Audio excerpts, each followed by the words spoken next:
Oh. Hi. I'm sorry. Think I'm in the wrong place. I'm looking for Max. Nope, you're in the right place. Great. I'm Max. Oh. I totally thought Max was the guy. Typical. You're one of those guys. What? No, I'm definitely not one of those guys. I'm actually quite charming, so. Really?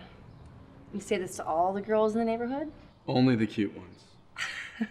So, what was it that you wanted? Well, I just moved in next door. I'm Ryan, by the way. Maxine. But, I go by. Max. You catch on quick.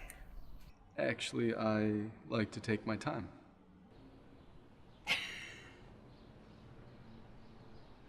So, I'm parked out back, and I'm trying to pull out. Oh, crap, my truck. Sorry. Go move it right now. You drive a truck? You got something to say about it? Hot.